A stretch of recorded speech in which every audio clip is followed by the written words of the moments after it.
All right, here we go. iChem Lesson 6, our second iChem lesson for Unit 2 on atomic radius and ionic radius.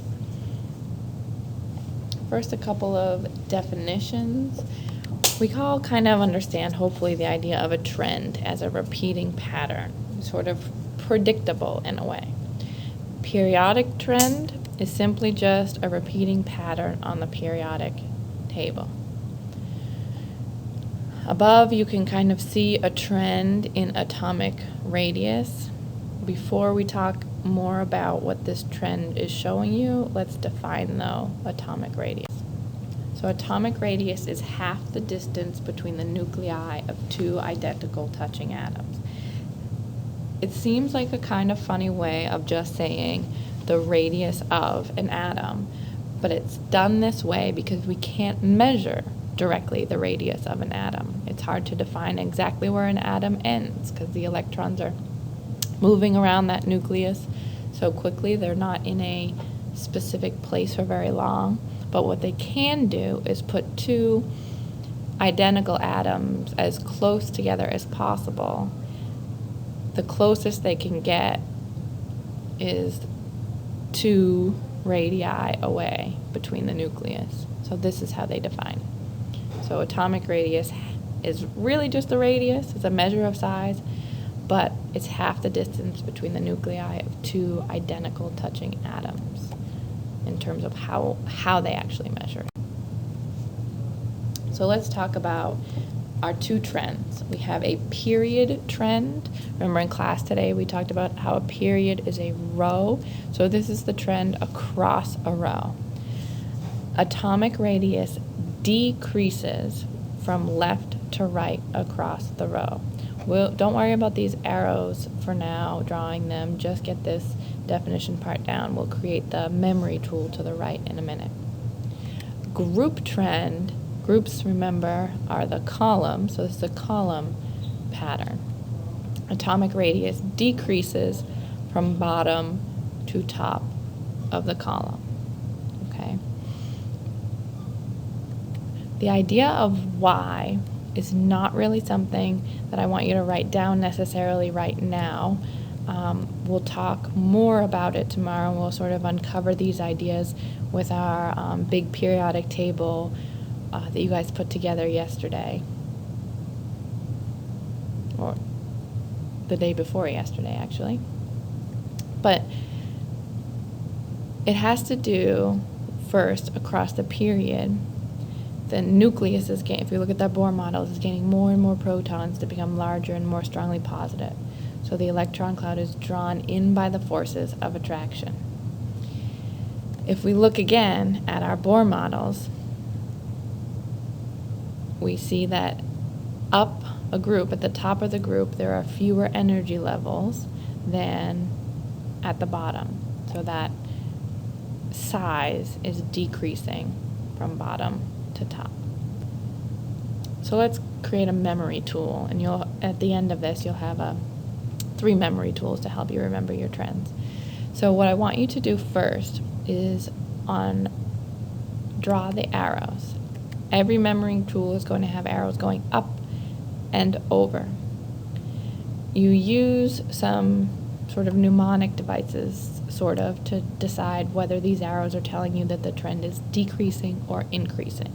So circle the D in radius. That tells you decreasing, because decreasing starts with D. So we're going to use this anytime we're talking about atomic radius. Our arrows will tell us the direction of decreasing atomic radius. Alright, so let's do a couple of examples. First one, which of the following atoms will have the smallest radius? Well, first we need a periodic table. We need to find all of the elements and then apply the trend. So there's tin, there's strontium, there's selenium, and there's arsenic. Locate all of them on the periodic table. When I'm talking about the smallest radius, I need to apply the trend. So draw our arrows. D for radius tells us decreasing. So the smallest radius, if it's decreasing up and to the right, will be found as far to the top right as possible. Which element is furthest to the top right out of the ones we're looking for? It's selenium. Let's look at another example. Which of the following atoms will have a larger radius than calcium? Well, first, again, we got to find all of our elements on the periodic table. Calcium's right there, then aluminum, then copper, and then potassium. If we're applying our trend, draw our arrows. D for radius tells us decreasing. So if we're looking for a larger radius than calcium, right here, larger than calcium would be below calcium or to the left of calcium. The bigger ones are at the bottoms, the ends of the arrows. So potassium is larger than calcium. Last bit is about ionic radius. So the definition is the size of an ion, usually compared to the size of its neutral atom. So if we kind of look at this a little bit closer, I show you a couple of different ions. The 4 to the left are positive ions, and the 2 to the right are negative ions. They have more specific terminology than that, though. A cation is what we call these positive ones to the left. It's positive. You can remember like the T in cat is kind of like a plus sign. It's positive. You need to know that cations form by losing electrons. If it's neutral and it loses electrons, it now has more protons than electrons, so it's positive. As that happens, the ion becomes smaller. So a cation is smaller than its neutral atom.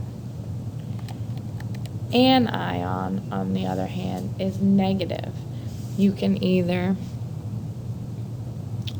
use this idea that an is like opposite the negative, or take the N in anion, and that tells you negative. A couple of different mnemonic devices there. If we notice here, anions form by gaining electrons. More electrons means negative, means anion. As electrons are gained, we notice the ion becomes larger. Therefore, an anion is larger than its neutral atom. We will do a whole lot more with the radius trends tomorrow. This is just the base knowledge you'll need.